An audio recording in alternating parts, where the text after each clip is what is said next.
庄老板，咱们的货物已经顺利运达，为何您却心事重重的？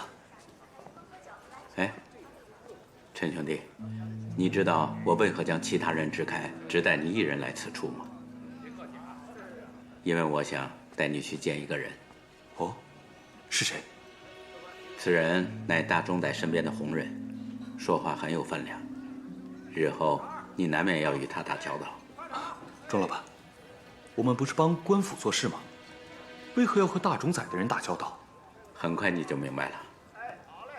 陈兄弟，我是看在你曾救我一命的份上，才如此信任你，也想重用你。咱们以后有钱一起挣。多谢钟老板抬举。走吧，请。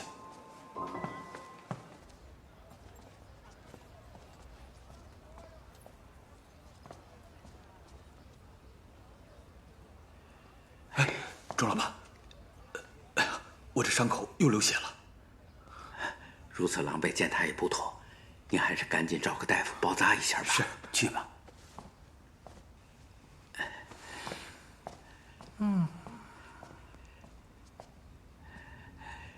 赵先生，买卖已经办妥了，钱很快便能送到您府上。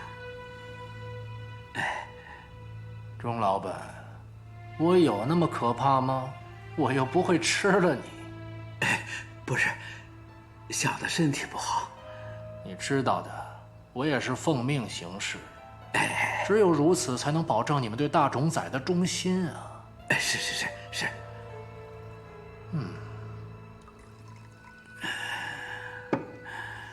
钟老板，钟老板，钟老板，我再敬您。多谢您对我的信任。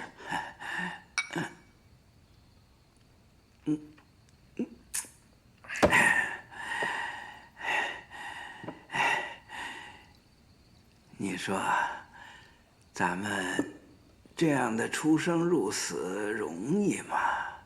赚的都是血汗钱。他宇文护倒好，逼着我们替他卖命，自己却坐享其成，贪得无厌。是啊，钟老板，这为何要给宇文护送钱？我们到底在做什么买卖？你还是不知道江湖险恶呀。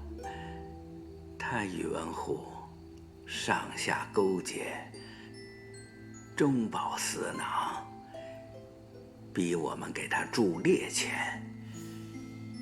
那真金白银是大把大把的进了他的口袋啊。钟老板，这可是要杀头的罪呀！你怎么敢帮他做？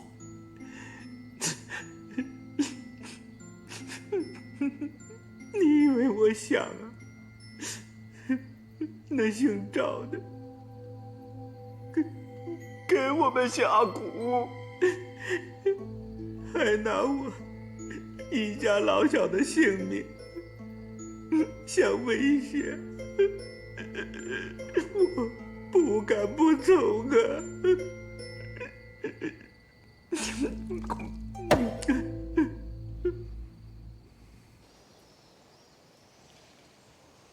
徐大哥，这是独孤公子的飞鸽传书。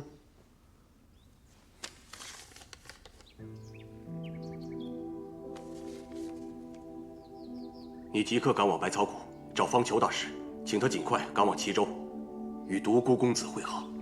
是，徐大哥。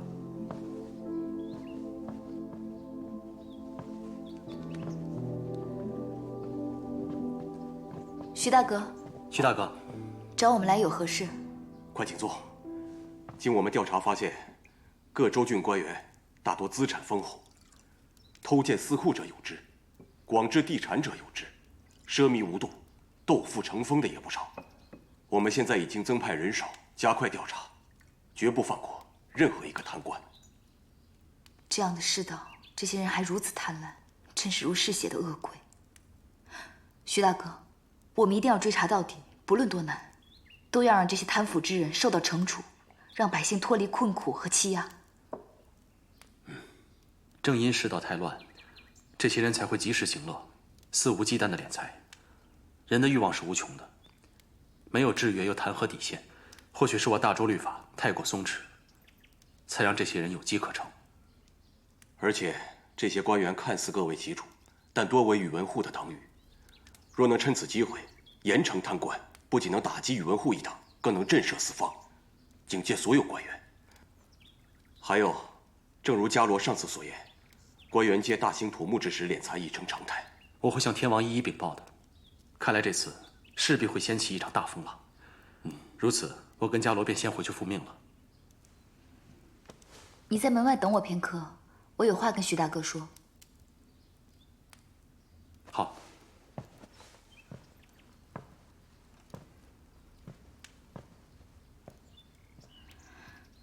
徐大哥，我想找你借钱。这自然没问题啊。你都不问明细便说没问题，我借的数目可不小。你借多少都无妨，只是你为何借钱？莫非是遇到了什么事？是王后想重启命妇会，叫百姓缴械技艺谋生，可天王不愿意支持王后，还出难题说，若我们能自谋销路，便答应我们。徐大哥，你交友甚广，定能帮我们的，对吗？当然。我打算先出一批布销往他国，等事成之后，天王便无话可说了。只是这做布的钱只能找你借了。不过你放心，我们的布品精美绝伦，到时候定会供不应求，必能及时还钱给你。这笔钱不必相还，我相信你的眼光。咱们要么不做，要做咱就做大的，先把染坊开起来。啊，直接开染坊？徐大哥，你做买卖都如此托大吗？我信人，人比钱重要。更何况你不是说要造福大周百姓吗？我徐某人当义不容辞。真是太好了，那伽罗就多谢徐大哥了。我先走了，告辞。应该快了，来过来了。对呀，应该快了。杨夫人来了。杨夫人来了。杨夫人来了。杨夫人，你给我们讲几句吧。是啊，爸爸，讲几句吧。诸位，今日我们开这个染坊，是想让大家多一条谋生之路，在这里多劳多得，做得好便有奖赏。而且我们的布料将售给他国贵族，所以希望诸位尽心尽力，做出最精湛的工艺。大家可有信心？有。那开工吧。好，开工，走，开工了。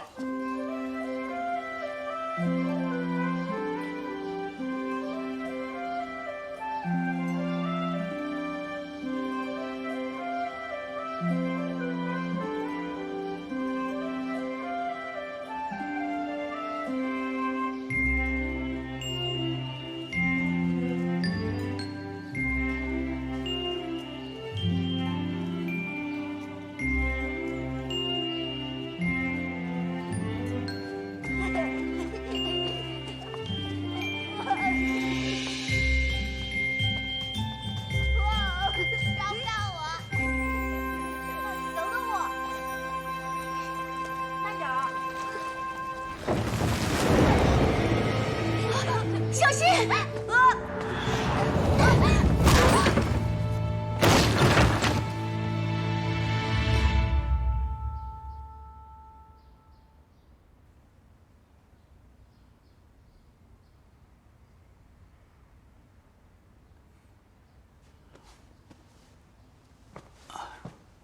王后伤势如何？幸好救治及时，王后并无性命之忧，只是头部有淤伤，又受了惊吓，所以才昏迷不醒。臣即刻去开药，化除淤血，王后便无大碍了。赶紧去吧。是。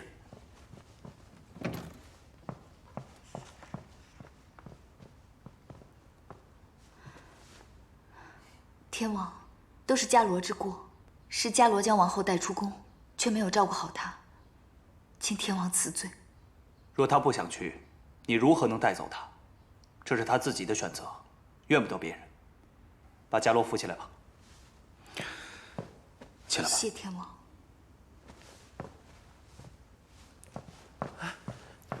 后宫禁地，宇文公子请止步。你给我让开！我来看望王后，你竟然敢拦我！这，让他进来。是。参见天王。免礼。天王，您可要为王后做主啊！定要将独孤伽罗这个恶妇抓起来问罪。伽罗犯了哪条律法？你凭何抓他？独孤伽罗居心叵测，故意引王后去危险之地，且遭遇不测，这还不是大罪吗？王后受伤是意外，与伽罗有何关系？你在场之人皆可作证。你这是包庇！行了，都给朕住口！王后受伤未醒，如此吵闹，成何体统？请天王恕罪，王后是我父亲的外甥女，臣只想为王后讨个公道，所以一时心急，失仪了。你的心情朕能理解，但此事却与伽罗无关。你先回去吧，朕会好生照顾王后，你无需担心。天王，这是阴谋，王后受伤都是独孤伽罗一手策划的阴谋。表哥，不关伽罗姐姐的事，是我自己不小心，与她无关啊。王后，是我的错，我不该带你出去的。姐姐，你别这样想，我没事，去那里我很开心。既然连王后都说了，此事与伽罗无关，你也不必多言了，赶紧退下。臣告退。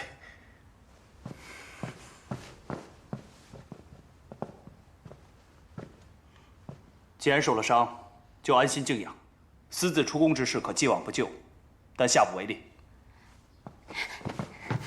天王，臣妾无碍，求您继续允许我教百姓缴械，我保证不会再发生今日之事，再也不会让天王担心了。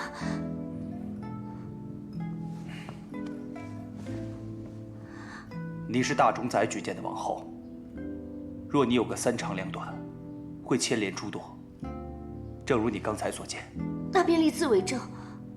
出宫后，一切后果我自行承担，不管遇到何事，皆与他人无关。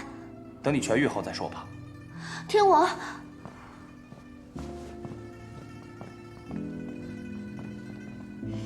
姐姐，天王，他心里根本就不关心我的安危，他只怕义父会问罪于他。并非如此，天王外冷内热，京城所至，今时未开，你要有信心。公子，气死了！哎，那个云禅就是个吃里扒外的蠢货，他受了伤，我进宫去给他讨公道，没想到那蠢货居然和独孤伽罗串通一气，白白浪费一个大好机会，真是气死我了！哎呀，公子何必为了这种事生气呢？那独孤伽罗让他多活几日，不要因为他扰了公子的兴致啊！他一再和我晋国公府作对，我就是出不了这口气。现在可好，连云禅都被他给蛊惑了，连我的话他都敢不听了。公子莫气，那皇后心性简单，难免受人摆布啊。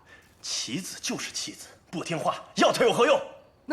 那独孤伽罗有意接近王后，必然有他的目的。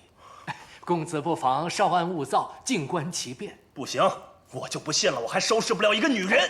公子使不得，大冢宰有令，现在还不到与杨家撕破脸的时候。公子若要动他，必先征得大冢宰的同意才行，以免坏了大冢宰的大计呀。公子，告诉你一个好消息，消消气。此次我们在齐州的买卖可是大赚了一笔呀！哦，干得好！公子，赵先生，赵先生，您回来的正好。下官有要事禀报，大冢宰不在长安，下官等人真是势单力薄呀，奏请益州建庙一事已被天王驳回，并且严令禁止大州各州郡大兴土木啊！什么？天王这是要夺权呢？他敢？哦，不，你现在即刻给大冢仔传信，快去！下官明白。公子，我们得有所防范的。天王停止一切大兴土木之事，趁我不在，他竟用王权逞能立威，这真是山中无老虎，猴子果真要称大王了。大冢仔，那我们该如何应对？必须速战速决。我们离开长安越久，越容易给他人时间和机会。末将明白。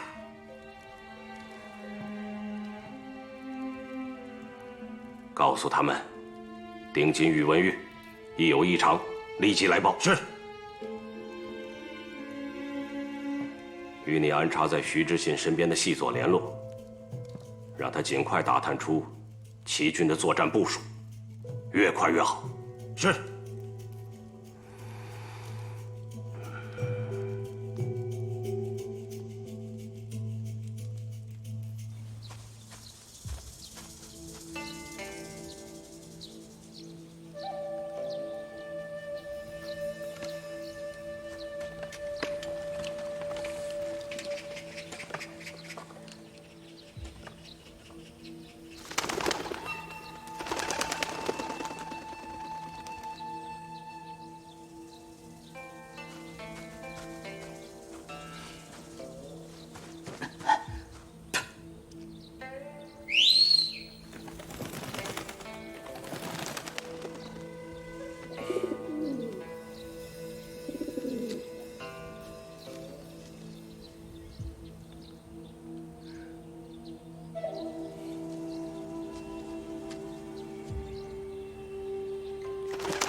高大哥，过来。杨坚啊，杨坚，拦截飞鸽传书，贻误军情，那是死罪。这要是被别人发现了，谁都救不了你。高大哥，我截获的并不是传送军情的书信，那是什么？是宇文护与长安党羽联络的私信。私信？这是为何？这段是趁宇文护远离长安之际，伽罗跟鲁国公正在调查宇文护及其党羽贪赃枉法的罪证，而我则跟随大军，秘密监视宇文护及其党羽的联络，暗中给伽罗他们报信。你小子瞒得可够严的！我告诉你啊，这等大事，我高炯岂能置身事外？高大哥，哎，杨坚，以后有事一定要来找我，我可以帮忙对付宇文护。怎么说，我也比你更容易接近他，且不易被怀疑。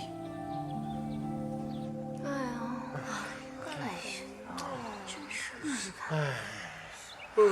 坐坐。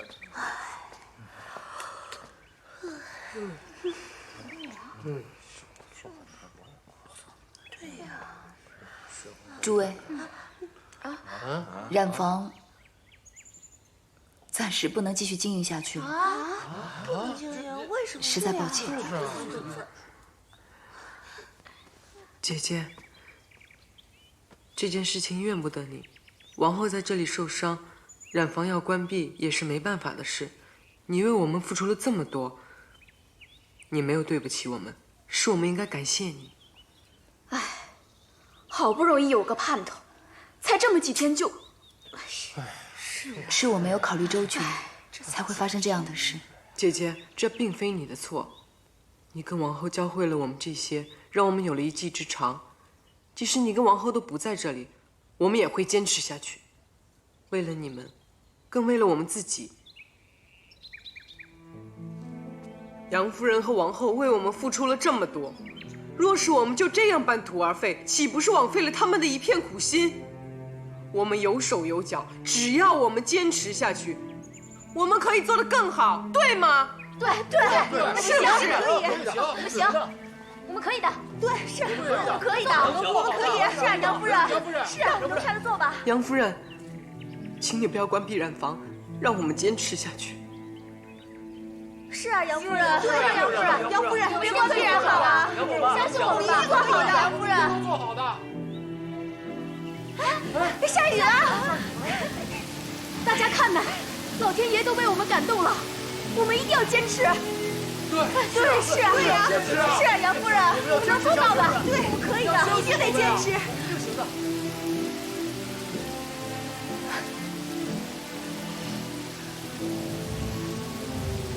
大家都是凡尘俗世中的女人，但只要有志气，有骨气，女人同样可以靠自己活得体面有尊严，无需向任何权势低头。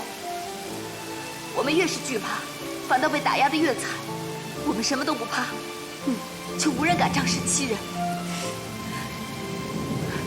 对，染房不能关，一定要继续下去。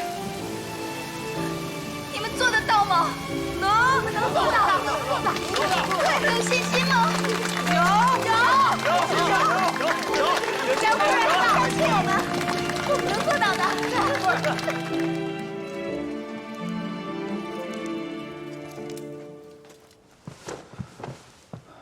将军，属下愿意承担传送情报的任务。好。还有，齐军驻扎在落雁山之下，他们凭借地形之力，固守不出。想要探得齐军的军情和整个落雁山的全貌，属下认为，登上此地的最高峰鬼崖乃是最快最好的选择。鬼崖？素闻这个鬼崖高耸入云，如同绝境，峰体又细又直，极其不易攀爬。而且这周边还有齐军驻扎，要想越过齐军的营盘爬上去，实属不易，实在太危险了。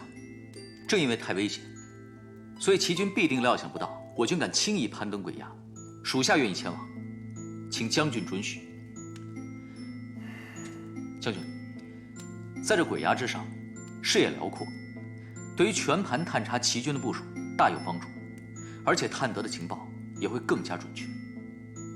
可若是不顺利，岂不打草惊蛇？不入虎穴，焉得虎子？打仗嘛，本来就是险中求胜。哼，说大话谁不会？反正无人上去过，谁知道鬼崖上是何情况？据我所知，我军从前与齐军交手之时，曾有斥候攀上过鬼崖。既然前人可以做到，我相信我们一样可以。好，勇气可嘉，但需确保安全。你们可先从别处进行刺探，若实在不行，再上鬼崖。是。哎呀，哎，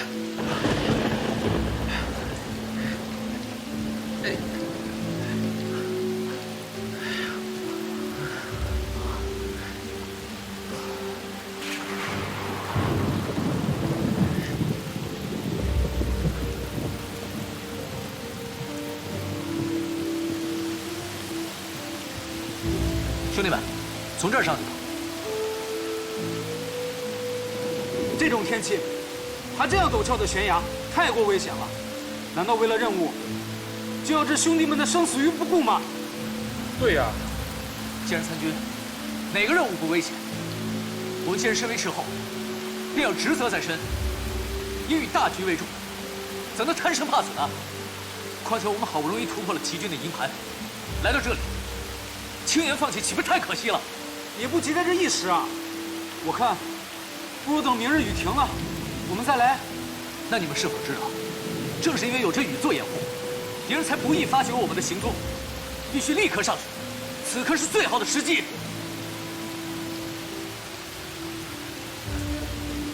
你们若不愿上，好，我一个人上，你们留在此处等我。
他这是不要命了吧？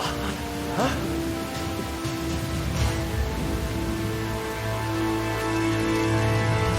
怎么突然下这么大的雨啊？他说：“大嫂，你先回房，我在厨房啊，给你熬姜汤。哎，小心啊！”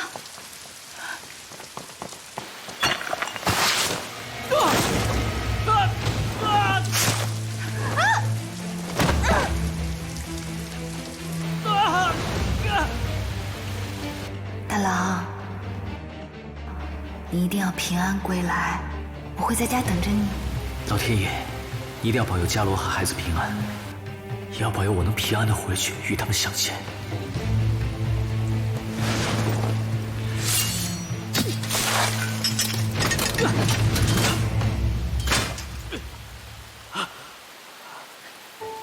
我一定要活着回去见你们。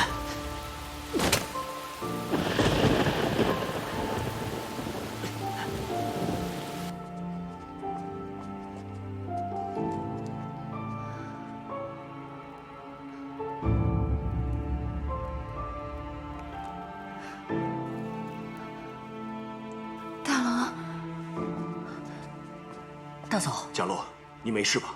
大嫂，你可吓死阿爽了，你没事吧？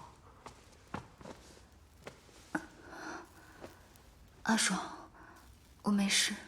大嫂，你是不是又做噩梦了？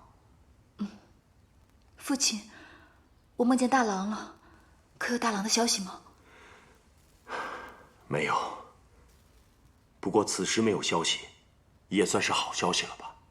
贾洛，这只是个梦罢了，别想太多啊。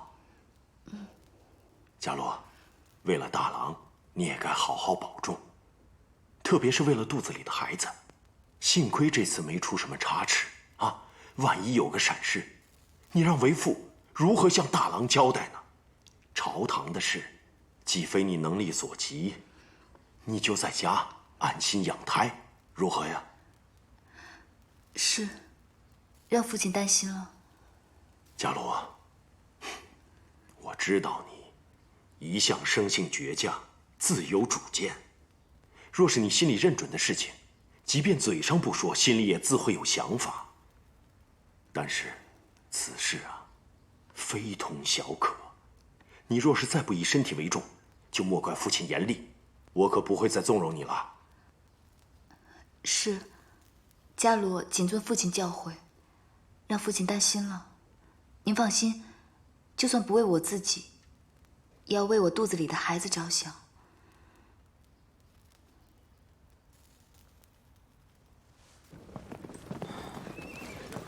高将军，我们回来了。落雁山情况如何？这落雁山虽看似险恶，但是其中一侧坡度渐缓，至山脚处已绵延成平原，平原上大小山丘错落有致，形成一道天然的屏障。齐军以此为掩护，驻扎其中。这是我攀上鬼崖后描绘的齐军驻扎的地形图，将军请看。哼，这果然是齐军惯用的布防手法。可是他们早已占了先机，此处易守难攻，一举拿下并非易事。通过齐军此处的造数，还有营帐数来推算的话，大军人数至少有5万，与我军实力相当。我怀疑他们之前只是派了部分兵马试探我军的实力。将军，虽然说落雁山的一侧坡度渐缓，但那侧树多，易遭伏击。不过我发现，在山脚下有一处小径，若走此径，危险将大幅降低，只是会耗时更久。好，我明白了。诸位都辛苦了。其实，这次只有杨坚一人登上鬼崖，才探到这么多情报。哎，不分彼此。一个人，厉害啊！啊，哎，幸亏你平安归来，否则……哎，你怎么受伤了？哎，没事，小伤而已。那你赶快去包扎一下，我赶紧去向大冢宰报告。好。下去。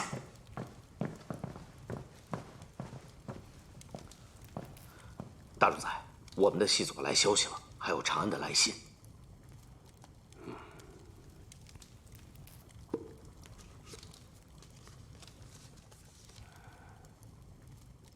徐知信只有5000人呢。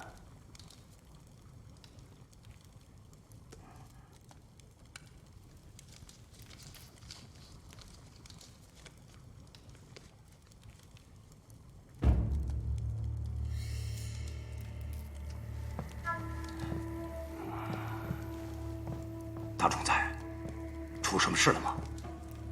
长安要变天啊！近日，天王常密见6官府各官员。如今，天王的声威是日渐高涨啊！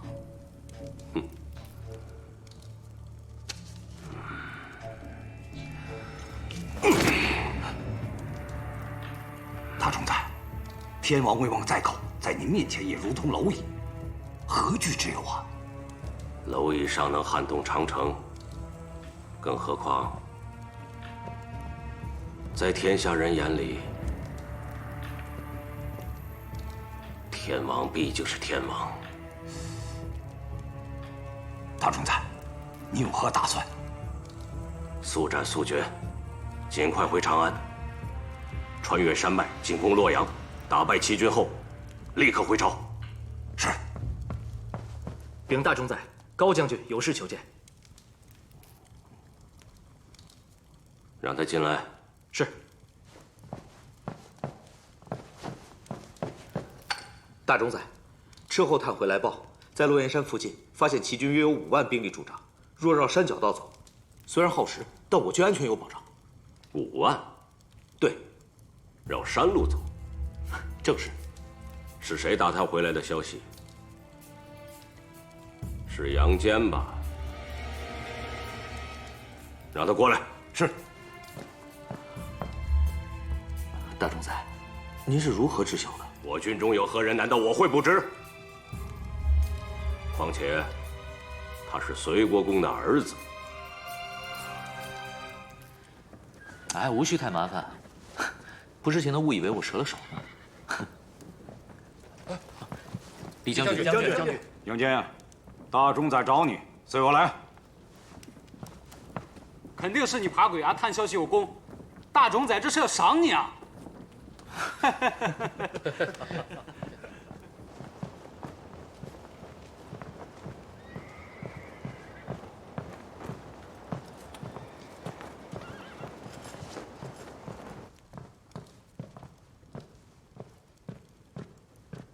大总宰，人已带到。见过大总宰。起来吧。谢大总宰。在我军中，感觉可有意思？参军出征，保家卫国，乃是每个大周男儿应尽的责任。而我杨坚只是略尽绵力而已。恕杨坚愚钝，若有不妥之处，还请大总宰赐教。倒是会惺惺作态。堂堂隋国公府的大公子，你父亲是柱国大将军，你又怎会甘于做一个小小的斥候？国家征召，人人皆可报名。我初次参军，从小做起，无可厚非。更何况，父亲是父亲，我是我，我只想脚踏实地，凭自己的本事建功立业。不靠父亲庇护，有骨气。初生牛犊不怕虎，不过或许会死得更快。大总宰，您的意思是？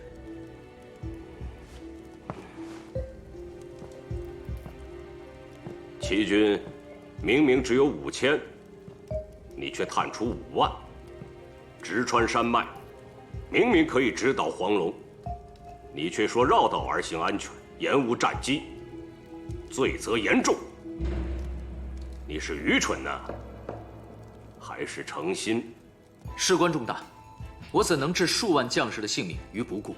在这里信口雌黄，我确实已经攀上了鬼崖。根据齐军的造数还有营帐数来推算，他们至少有5万人。推算？就凭你？我的消息来源比你可靠。若依你，大军在此耗上3、5个月，也难回长安。到那个时候，长安恐怕已发生了翻天覆地的变化吧？杨坚，我看你真是居心叵测。大战在即，不管大冢宰之前对我有何成见，请以大局为重。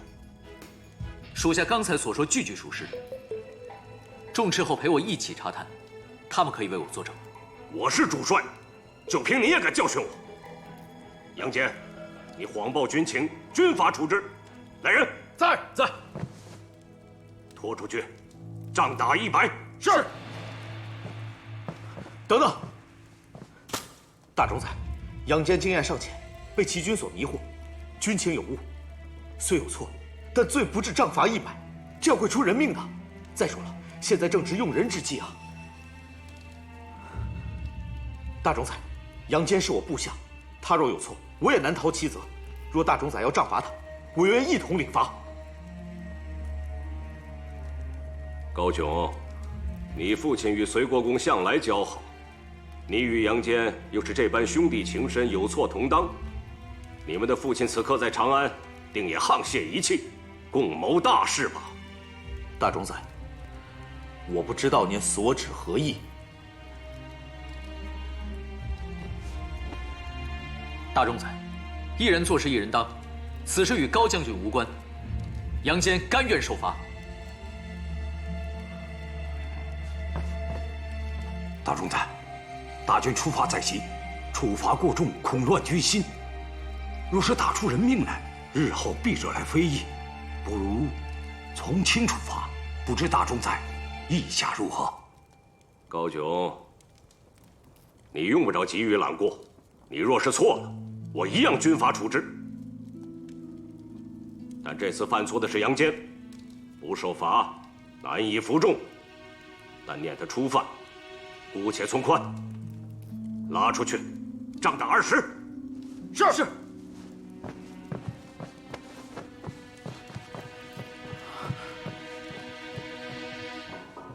高炯，你也退下吧。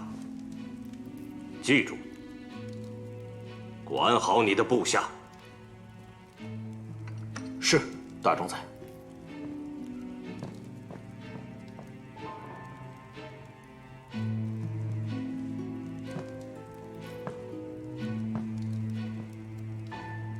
徐知信虚张声势，看来是忌惮我们。传令下去，做好准备。大军直穿山脉，乘其不备，出奇制胜。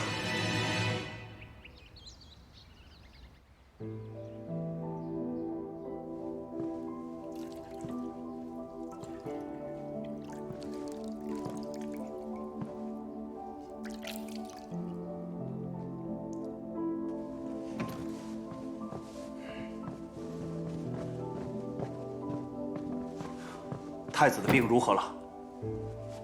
回天王，太子所得之病极为罕见，短期内虽不致命，但长久下去会慢慢损耗身体。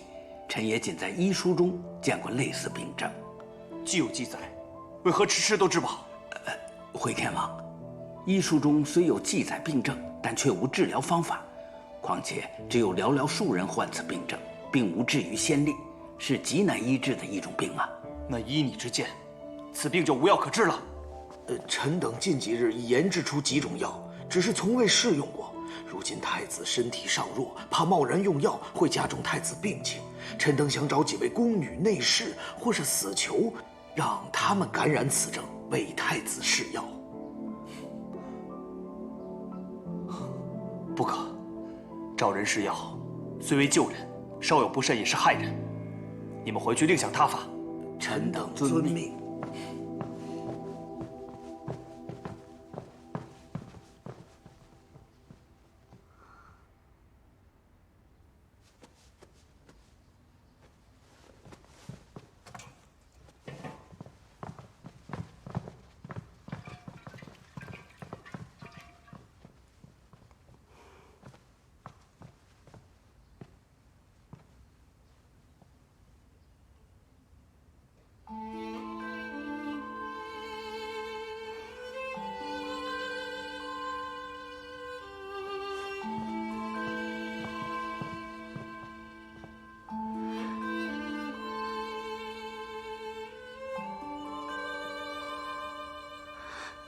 王后。